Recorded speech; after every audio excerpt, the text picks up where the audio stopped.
आज Doubtnut app download करें। Doubtnut पर अपने सभी गणित, रसायन विज्ञान, भौतिक विज्ञान और जीव विज्ञान के डाउट्स का करो सफाया। बस प्रश्न की फोटो खींचो, एक ही प्रश्न को क्रॉप करो और तुरंत वीडियो सोल्यूशन पाओ। अभी डाउनलोड करें। हेलो दोस्तों, आपका प्रश्न है बिंदु दोष से आप क्या समझते हैं, इसका वर्गीकरण स्पष्ट कीजिए। तो चलिए इस प्रश्न को हल करते हैं।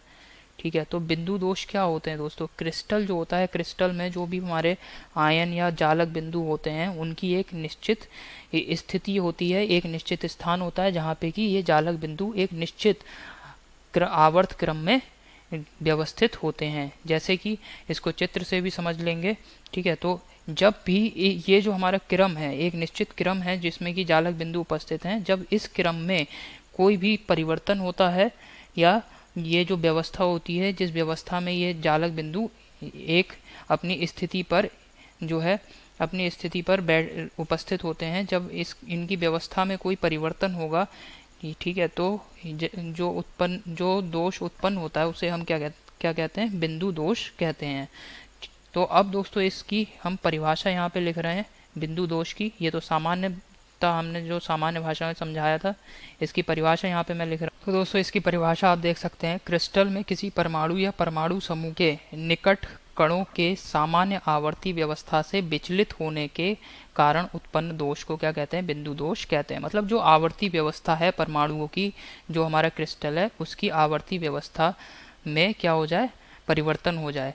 क्योंकि जो परमाणु हैं क्रिस्टल में एक आवर्ती व्यवस्था में लगे रहते हैं। जैसे आप चित्र में देख सकते हैं, यहाँ पे एक निश्चित आवर्ती व्यवस्था है। पहले धनायन है, फिर उसके बाद ऋणायन है, फिर धनायन है, फिर यहाँ पे ऋणायन है, फिर यहाँ पे धनायन होना चाहिए था, परंतु यहाँ पे धनायन उपस्थित नहीं है। तो इस प्रकार क्या हुआ, जो आवर्ती व्यवस्था है इसमें क्या आ गया? विचलन हो गया। यहाँ पे धनायन उपस्थित होना चाहिए परंतु धनायन उपस्थित नहीं है। तो आवर्ती व्यवस्था में क्या हो रहा है दोस्तों? परमाणुओं की एक निश्चित आवर्ती व्यवस्था में विचलन हो रहा है, अर्थात आवर्ती व्यवस्था में परिवर्तन हुआ है। तो इस प्रकार जो यहाँ पे क्रिस्टल में दोष उत्पन्न होंगे, इनको हम क्या कहते हैं? बिंदु दोष कहते हैं। अब तो जो बिंदु दोष हैं ये दो प्रकार के होते हैं। एक है स्टोशियोमेट्रिक दोष और दूसरा है अस्टोशियोमेट्रिक दोष। ठीक है, तो स्टोशियोमेट्रिक दोष, इनको दो भागों में बांटा गया है, फ्रैंकल दोष और शॉर्टकी दोष। अस्टोशियोमेट्रिक दोष जो होते हैं इनको 203 भागों में बांटा गया है। पहला है ऋणायन रिक्ति के कारण धातु अधिक्य दोष। दूसरा दोष है दोस्तों अंतरकाशी धनायनों के कारण धातु अधिक्य दोष।